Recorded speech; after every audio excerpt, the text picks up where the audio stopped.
Welcome to the webinar where we clarify boundaries for a more satisfying homeschool life. Why build internal and external boundaries? To get your needs met, to not live defensively, to show up authentically, and to be more satisfied. So here's what we'll do. We're going to begin to understand our specific boundary challenges more clearly and consider practical tools or perspective shifts that will help you do just that. Become more satisfied in your homeschool life, gain more authentic connections, make you feel like you're not living so defensively, and having more satisfying relationships. Let's clarify what a boundary is between you and me. So I could go grab the Merriam-Webster dictionary or some other dictionary or Wikipedia or something, Google, but that word is so overused. It's so used that we don't necessarily have the same ideas or definitions of what it means. And so I just want to get on the same page with you. I want to share with you what I think about it, and I'm going to ask you to stop the video after this and write down your definition of what you think a boundary is. So 3 different ways that I would frame the concept of a boundary. One is where I end and where you begin, or another is the differences between you and me. And the third idea is teaching each other how to respect each other. So you can stop the video, write down your definition of what a boundary is. And before we get started, I want to introduce myself to you. I'm Teresa Wiedrich. I am the homeschool life coach at capturingthecharmlife.com and the homeschool podcast host at Homeschool Mama Self-Care. And I've been homeschooling my 4 kids that are now aged, almost 22, 20, 17 going on 18, and 14.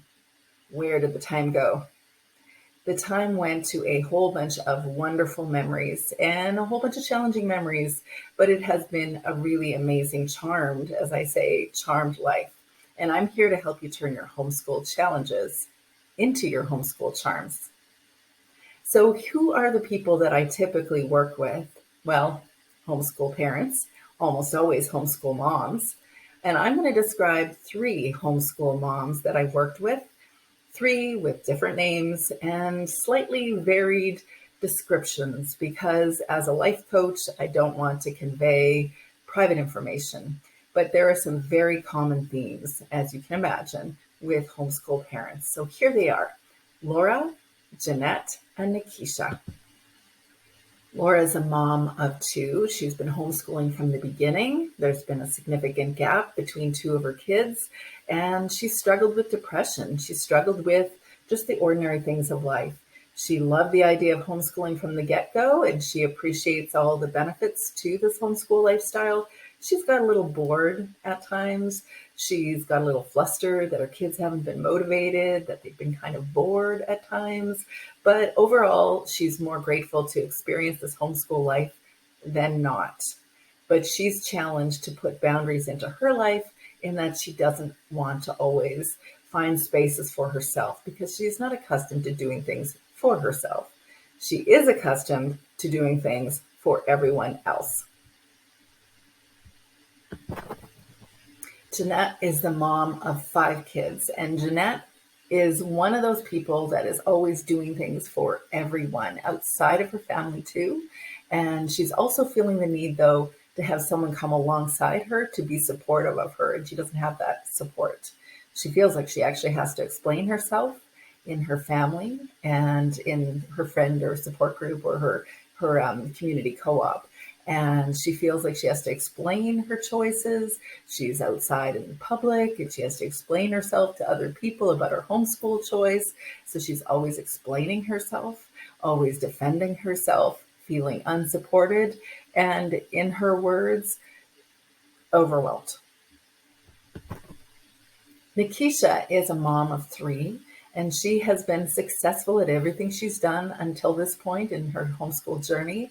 and she has appreciated the homeschool journey. She's really only homeschooling one of her kids. The other two haven't come home yet, and she's not sure that they will. She's trying to be successful, but she's finding frustrations with her kids, all three of them, but especially the one that's at home. And it feels like they're butting heads. It feels like they're not getting along. And maybe this homeschool thing's not going to work out after all. She feels like a failure. And no matter how much she does, and she is doing a lot, she doesn't feel good enough. So the thing with boundaries is that these three moms who are not exactly as described, but they have storylines or themes of their lives in their boundary challenges that you may identify with there. But I've learned that boundaries can represent a lot of different challenges, not just the three mentioned. Here's what I didn't understand before I began building boundaries in my life, in my homeschool life, and for me in how I engage myself.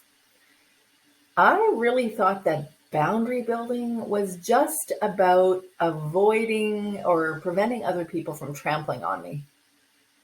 That's what I thought it was. But I discovered that I could choose my activities because I wanted to, not because I felt persuaded by someone else or told that I shouldn't say no. I recognized that I could choose my people on purpose, my community on purpose. And those things, choosing my activities and my people, makes me feel more free and peaceful. I discovered that building boundaries meant I came into myself more. I became more myself and gave myself space to become more me.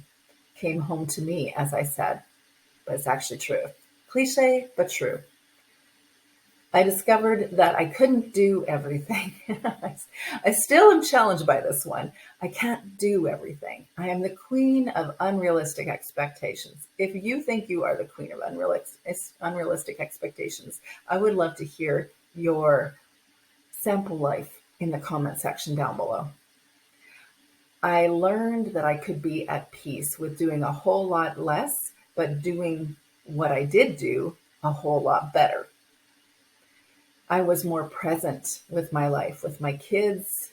I was definitely less triggered because I had a plan for those triggers. And I built and continue to build authentic, supportive connections that have nurtured my true self and my family.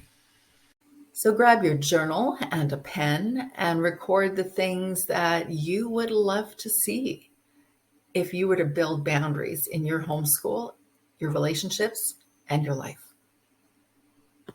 So is this you? You spend too much time thinking about what other people think about your homeschool or about anything else. You know that what you want more is time for yourself, but you're not getting it. Maybe you're answering the phone when you should be eyeball to eyeball with your kids, more present with them. Maybe you need to recognize that you need more time spent on developing you or nurturing you, but you're not actually sure how or where you're going to do that.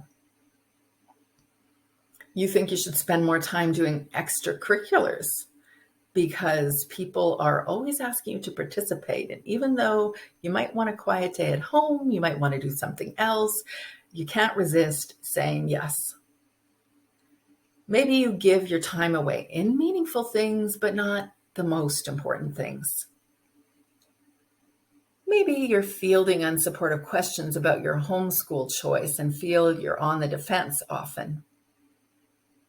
Are you feeling exhausted by conflict with a good friend, a parent, a sibling, a partner? Do you know that you're showing up on purpose, or are you not showing up as you'd like with your kids and you're not entirely sure why? You're feeling guilty or ashamed at how you're showing up with your kids? You're desperately wanting a separate space or time away from your kids, but you're not getting it. Maybe you're feeling that your kids are mistreating you or disrespecting you, but you can't quite figure out if that is just them being kids or if it's a concern. And is this you? You feel unsupported and you don't think you can ask even the most important people in your life to help. So write in your journal the things that might seem most relevant to you. Maybe you're about to turn off this seminar because you think, this doesn't apply to me. I'm a homeschool mom. What I'm looking for is some curriculum ideas, maybe some ways to organize my life, create a routine for myself or my kids in a way that works for us. Maybe you're trying to find a way to motivate your kids and you're like, I don't want to talk about boundaries. Or maybe you don't have time to do this inner work, you say. Or you're not really accustomed to spending time on yourself anyways. So let's just stop this webinar now. And if it's you and you're doing that, well, I'm not going to trot on your boundaries, so you can press stop. But I have learned that the energy that is expended towards trying to manage conflict or live defensively, it's a lot of energy that we expend. And it could be energy that we're using happily present in a satisfied way in our homes. And because I have spent the last 20 years building boundaries in my own world, in all the relationships, all of them outside of me and my relationship with myself and addressing my needs, I've learned this is like going to the gas station. You really are filling up your tank, but you're filling up your tank for the long-term game because every boundary you build will benefit you. Say that 5 times fast.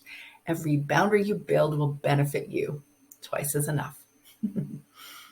So, what would be the biggest benefit for you to build boundaries in your world?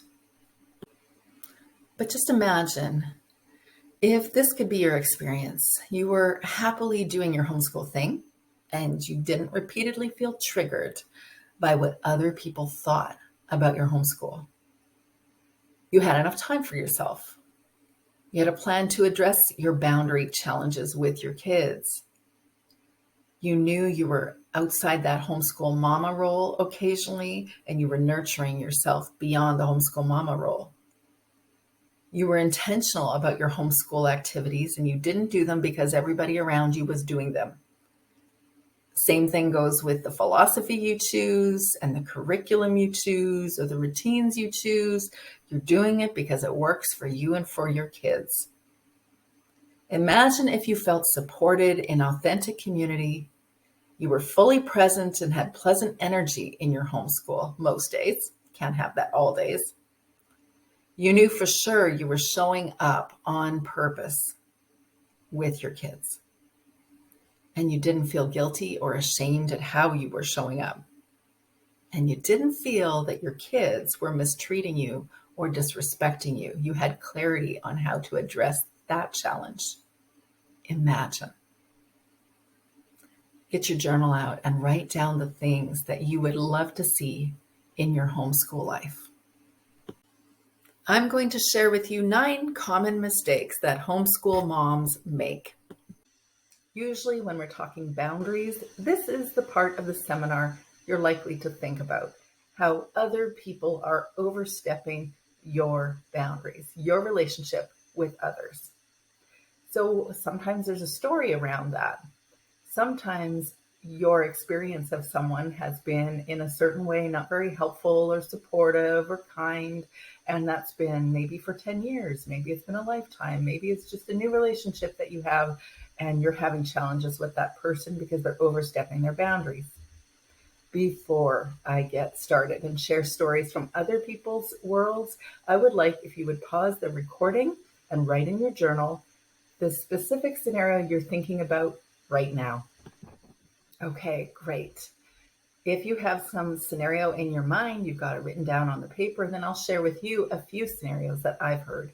Of course, there are many, many scenarios that might be represented here, but these are some of the ones that I've heard or experienced myself. There's a mom who feels plagued by unhelpful questioning every time she goes into the grocery store or she visits a specific aunt or another person in her world. There's a mom who volunteers her time beyond homeschooling because other people want her to, and she always says yes, but she really doesn't think it's the most important thing.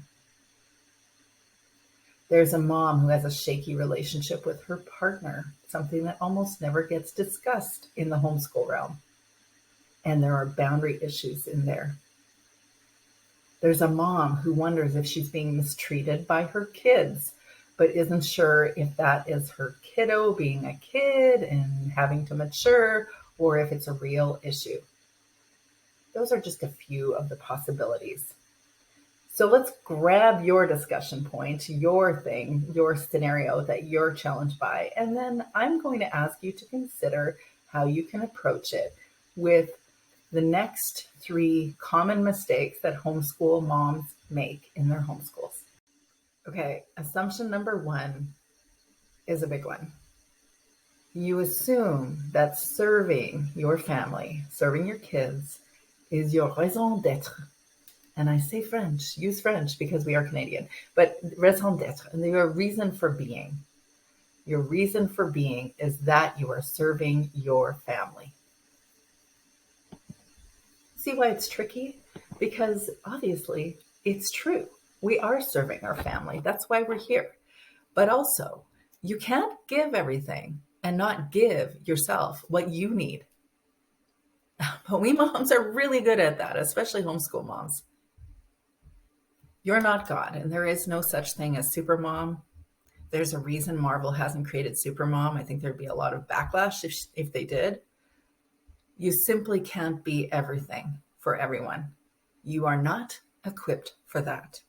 No one is. When our needs are met, we more easily share and flow with what other people need. When our goals and needs are met, we have energy and mental space to extend nurture to those around us. Grab your journal. I want you to answer a couple of questions. Do you have enough alone time? Do you have space for quiet? Do you have mentally developing time to develop you, your separate person? What needs do you have as a homeschool mom? What needs do you have as a human being outside of the role of homeschool mom? What needs are you trying to address for your children that you might need?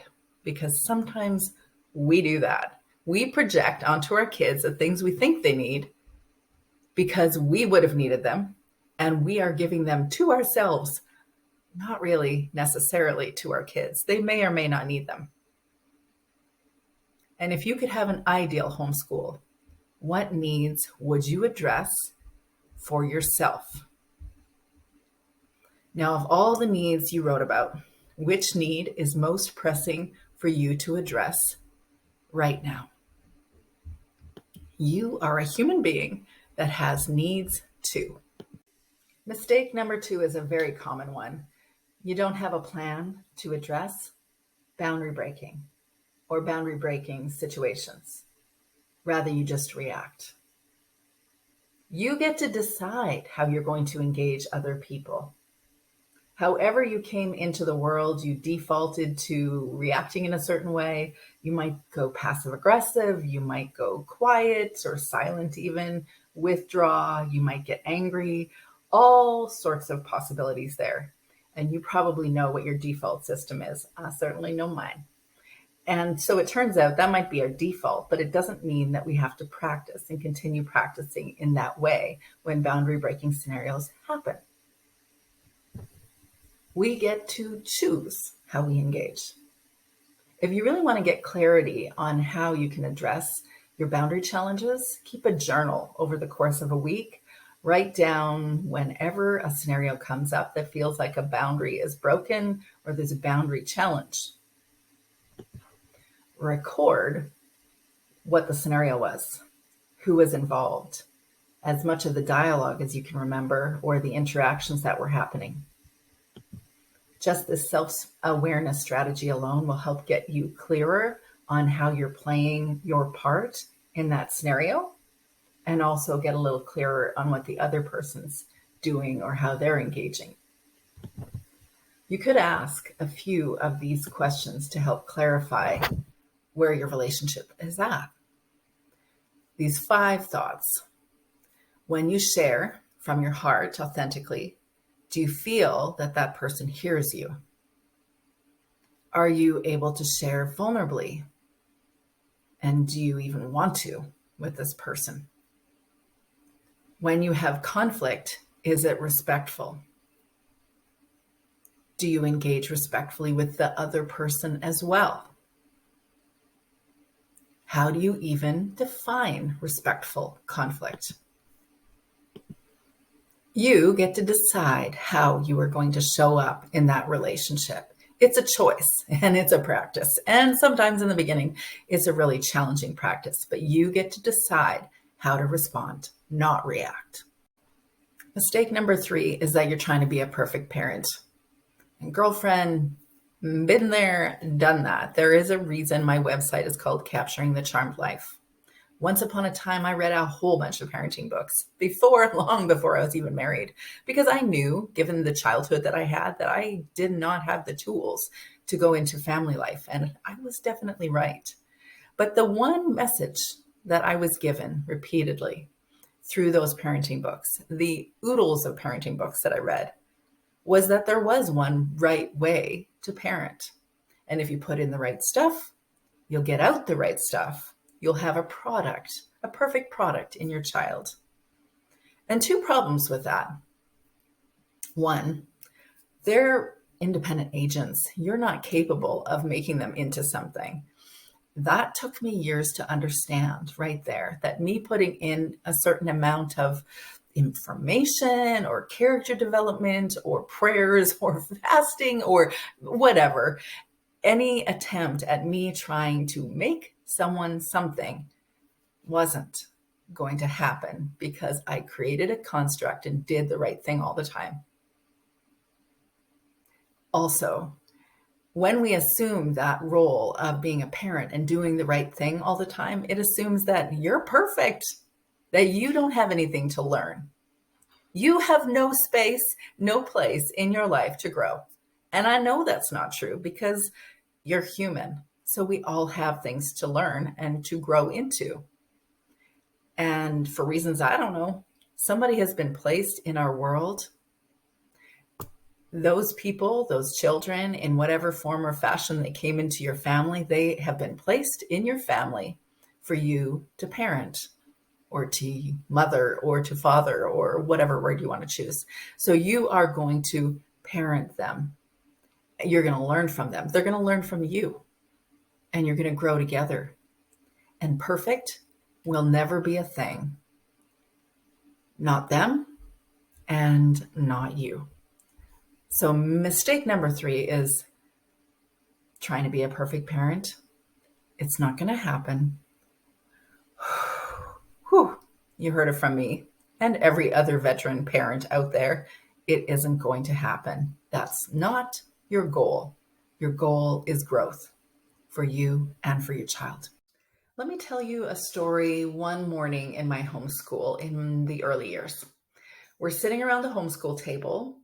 That would be me, my 3 little girls, probably about 9, 7, 5, and I had a toddler probably dodging Cheerios off the high chair. I had him strapped in.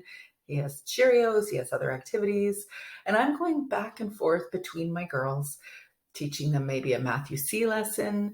I'm teaching them some stuff out of the first language lesson book, or maybe a little cursive. Well, nobody was content, including me. I was eager to have that private school in my home, but I wanted it done in a certain way, and I wanted it done on time, and we were going to do certain things in certain ways, and I wanted everybody content, including me. Except that even I didn't feel content. I didn't want to sit either. I didn't want to sit for that long trying to poke and prod kids to do their thing already. And of course, they were also poking and prodding each other. I felt overwhelmed. My house wasn't perfectly tidy as I thought somehow it would be, since we were all at home. I was trying to create a private school of my own. I was trying to make everyone happy in between, chiding them to stop doing what they were doing, or please be happy, please don't be bored, please be motivated. You want to be a lifelong learner. I remember thinking that I wished I could just be sitting in the corner chair in my bedroom, in my white IKEA chair, sit with a cup of coffee, take a 15-minute break, perusing Pinterest, pull that tray of Oreos up from underneath that chair, my hidden Oreo stash, and just have 10 or 15 uninterrupted minutes. It was a challenge, as you can imagine, as you probably know. I needed separate time. I needed separate space. And frankly, I wasn't getting it. My needs weren't met. In addressing our boundaries, we need to first assess our needs, be really clear on what our needs are. So mistake number 4 is to respond to other people's needs, because that's what we do, and don't build time or separateness time for you. So earlier I asked you how you were addressing your needs. Was there something that came up that you know that it would benefit you and your family if you were addressing your needs too? I think it's always important to have a morning routine, which means a morning routine before the kids are awake. And I also remember that sometimes I was sharing a bed with a child, so it was impossible to get out of that bed without someone waking with me. Also, there was definitely a period of my parenting or mothering years where my kids were little and they would wake me in the morning, sometimes with a cup of coffee when they were a little bit older, but when they were younger, just with a lot of happy noise. So I know it's not always perfectly possible to get a morning routine straight off in the day, but make it your goal. Even for people that don't like their mornings, that was me, you will realize how valuable just that little breathing space is before you get your day started when you practice it. And this is coming from someone that was not a morning person. You are a human being in your homeschool that has needs too. So consider using these 6 practices. A yoga or stretching practice to start your day, a meditation practice, a loving kindness meditation that you could do with the kids, or a communal prayer time with the kids. You could exercise every day to burn off tension, not because you want to have the homeschool mom runway modeling body. You just want to burn off tension, and it works. The 4th thing is to include supplements and good nutrition for your brain. So choosing food that actually fuels your brain. Might I recommend a green smoothie to start the day? The kids will have so much fun learning how to make green smoothies and that it actually tastes good too. The 5th thing I would suggest is to get outside every day. Nature therapy, no matter how dull or gray the day is. And the 6th thing is to foster friendships for you. If you don't feel like you're especially connected in your direct real life community, you're welcome to join us over at the Homeschool Mama Support Group or the Homeschool Mama Book Club, which I offer once a month too. Now, note to self, you can have 2 communities. You can have one in real life and one virtually as well. So you are most welcome to join us. It is where you will be encouraged. You will be feeling that you can just show up authentically and you can bring real life challenges to this group with other genuine homeschool moms. So there are 6 practices that you can do to remind yourself that you are a human being in your homeschool too. Let's talk about the mistake of not being able to see yourself as separate from each of your family members. How do you be with yourself or be yourself while living alongside others? Well, it seems evident on the exterior that we are separate, obviously, but learning to maintain our separateness while maintaining the relationships we have can definitely be the ultimate challenge. Our goal is to maintain a connection with our kids while also maintaining a separate sense of self. So if you want to understand your separate sense of self, you need to do a few deep dives into you, like self-awareness strategies, perhaps mindful moments, where you actually, like I said before, schedule in a mindful moment into your alarm or into a phone. Maybe it says for you to breathe and you check in with yourself and ask, how are you doing? What's going on today? How are you feeling about what's going on today? Or you can create a regular journaling practice. Of course, you can do discussion with a therapist or with a coach, whatever helps you understand yourselves a little bit more, to recognize that you are separate from other people. So where do you do this in your routine? Or how can you incorporate it this week? Here are some simple practices that you can learn to incorporate. Simple practices that might take years to truly understand, like observing our family interactions. Each of our kids affect us differently. Do you know how each of your kids affect you in different scenarios? When do you feel like you have to be something other than yourself, other than who you really are? Or do you know who you really are? How are you not fully showing up as yourself in your family? Where do you most feel connected to yourself, or at what time do you feel most connected to yourself? Do you feel like you can be fully you in your family or in your communities? And do you allow others to be fully them, different, distinct? Because I assume that in relationships, we need to understand others' feelings, others' selves, as much as we understand our own. Really tricky to do in practical life. But that's the goal, is to recognize that we are separate selves outside our family members. When you connect with me and do a self-coaching course on boundaries, or we could do a group coaching program together on building boundaries for the homeschool mom, you'll get a lot of a much more deep dive into this entire discussion. But if you want to do your own deep dive on YouTube, you can just type in the words self-differentiation. And if you do that, you're going to learn a whole bunch of stuff about becoming more you and recognizing that you are separate. Okay, so let's chat about this mistake. We don't even know who we are beyond homeschool mom. Even if you don't affirm your children perfectly, because who does? I know this about you. It's your intention.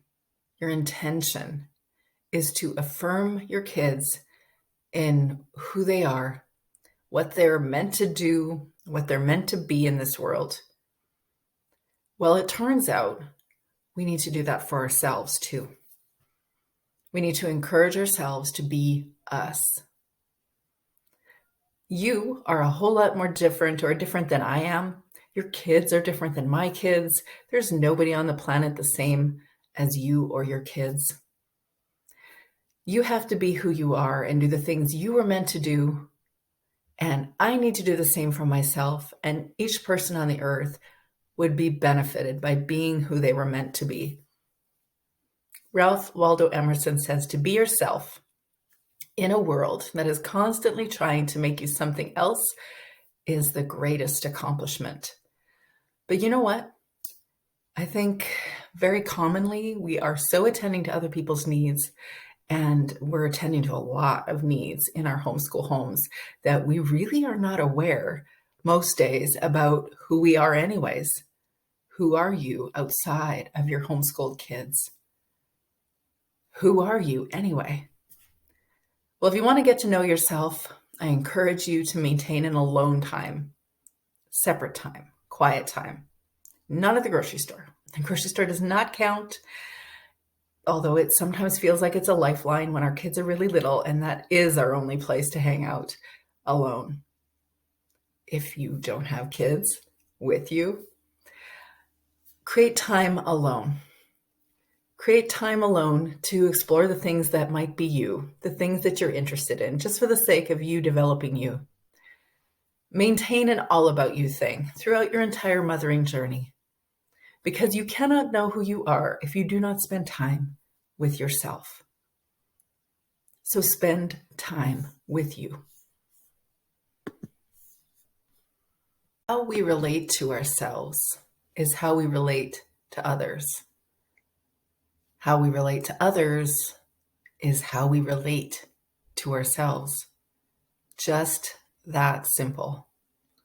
But so not simple to see this reality without me saying it. It's not simple for me to see it either. So we can go our entire lives unaware that this is our reality, that how we relate to others is how we relate to ourselves. How you feel about yourself and what you speak to yourself is how you'll feel about and speak to others too. And it'll be how you expect others to engage you too. So let's talk about how you relate to you. A mistake we make is not to consider how we speak to ourselves. It's funny that in regular conversations about boundaries, we're often referring to boundary breaking of other people. But sometimes the worst boundary breakers are ourselves. How we speak to ourselves matters. Would you say that you speak to yourself kindly? So the thing about creating mindfulness moments is that it helps us to uncover how we really are speaking to ourselves. This was life-shifting for me when I was in a live seminar with Dr. Daniel Amen back in about 15 years ago. And I remember him sharing that concept that I later learned wasn't his, but he shared this concept about challenging your automatic negative thoughts. So I remember him saying that if you created a practice of checking in with yourself and asking yourself, how are you feeling? What's been going on? What's the thought that you had before that feeling? Usually there's a story of a thought around a thought, and we usually buy into that thought and therefore end up with a certain feeling. You see your child not doing their math. You've been sitting there with that child trying to help them figure out their thing for 20 minutes. They're not doing anything. They're wiggling. They're doing this. They're like, oh, I want to just leave, writing stars, drawing, all manner of things, but they're not doing what you asked them to do. Perhaps you have been in the scenario where you say to yourself, why are you doing this? Clearly, you are trying to be contrary, or you're lazy, or you fill in the blank, whatever it is that might first come to mind when I say that scenario. We're telling ourselves a story around that scenario, which probably isn't true, but we've seen it at some point. We've believed that there was a thought that was connected to that scenario.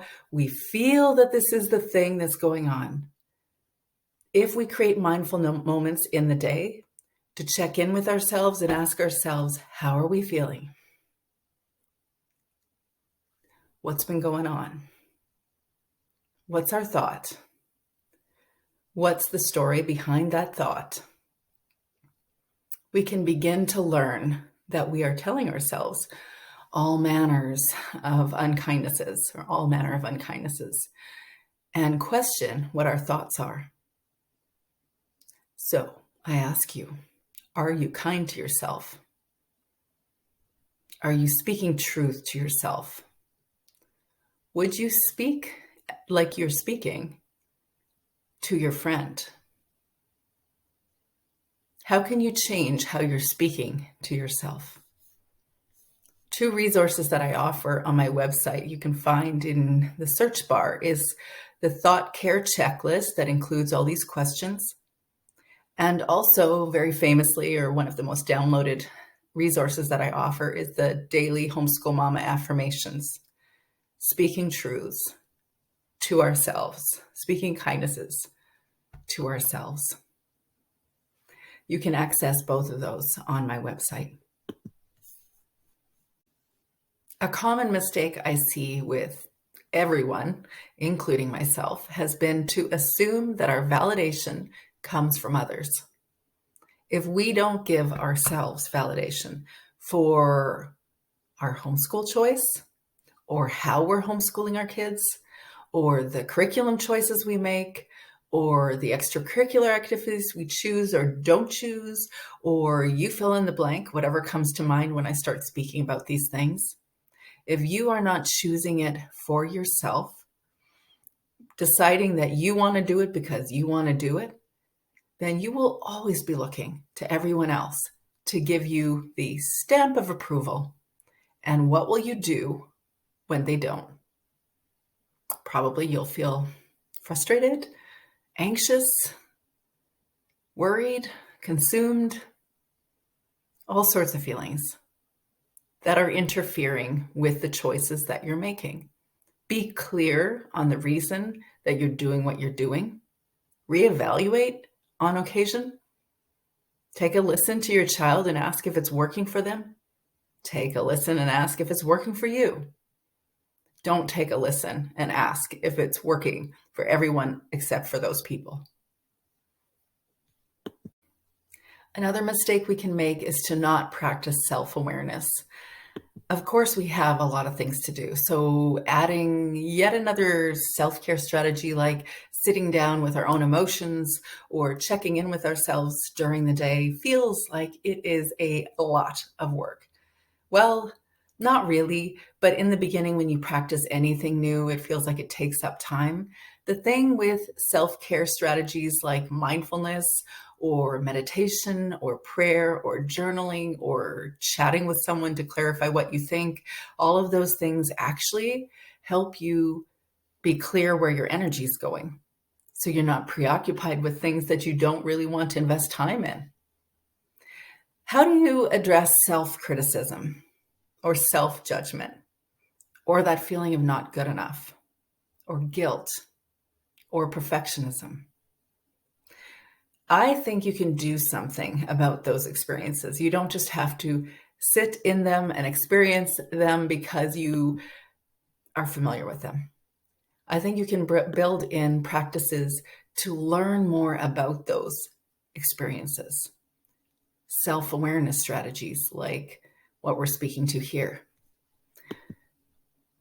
You need to practice it to get clear on what it is you're actually dealing with. What are the big emotions? What are the experiences that you're having in your life, not just in homeschooling, but all the things that are surrounding your homeschool life?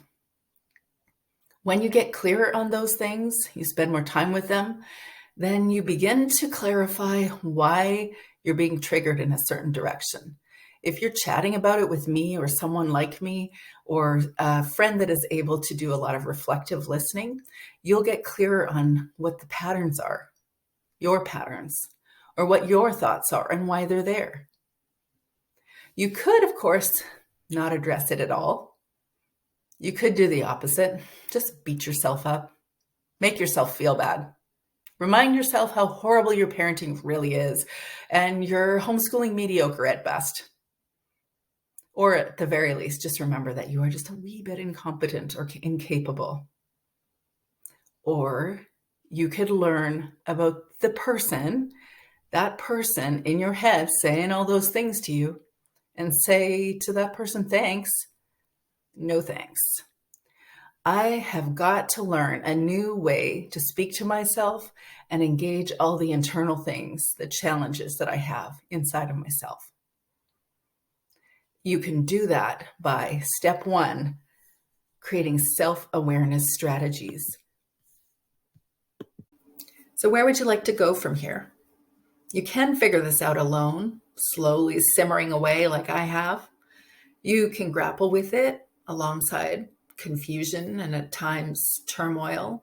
A whole lot of book reading. I've done that. Lots of courses, lots of podcasts, chatted endlessly with supportive friends, sometimes talking circles of anxiety, but sometimes they were useful conversations. And of course, there's always therapy. And you're also welcome to join me in group coaching for building boundaries. if we get to know each other well enough, doing that alongside another person can sometimes be really useful to have a sense of how they're challenged by something and how they are moving in their particular boundary challenge. But you can also work one-on-one with me. So if either of those are of interest to you, you can just press the link down below and connect with me. And if there isn't a link down below, you can head over to my website, capturingthecharmedlife.com. Here I introduce you to 3 real homeschool mamas who have worked with me, and I want to share with you what they've said about working with me. Britt is a homeschool mom of 3, and she said, I knew I had boundary issues. I just wasn't clear on when, why, or how that began. And Teresa really held space to help me explore it. She listens deeply and asks the most poignant, reflective questions. She's definitely a gifted space holder and quite unique in a way I've only experienced with a handful of people in my life. It's been integral to unearth these insights and remember them when I'm in the middle of a sort of boundary crisis or a situation that has the potential to cross my boundaries in an unhealthy way. It anchors me and supports me in responding, then immediately and unconsciously reacting. Holly said, Teresa has been a tremendous value towards my growth in homeschooling and self-care. She's encouraging and supportive of all that I long to pursue. I'm so grateful that I have her to walk alongside me in this journey. Okay, I'm beaming right here because it has been a true pleasure to walk alongside other homeschool moms in their life journey.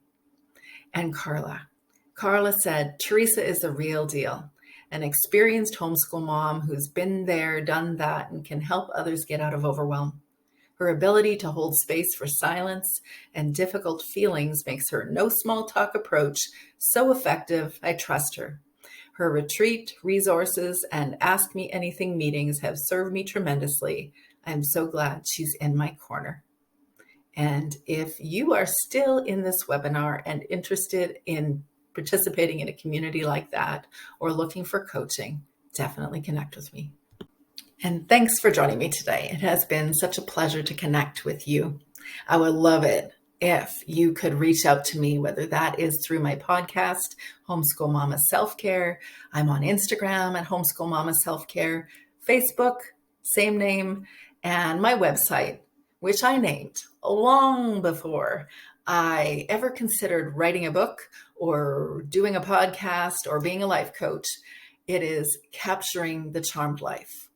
And between you and me, I've learned there are a whole lot of charms in homeschooling, but there's also challenges. So I'm here to help you turn your homeschool challenges into your homeschool charms. Thanks for spending time with me.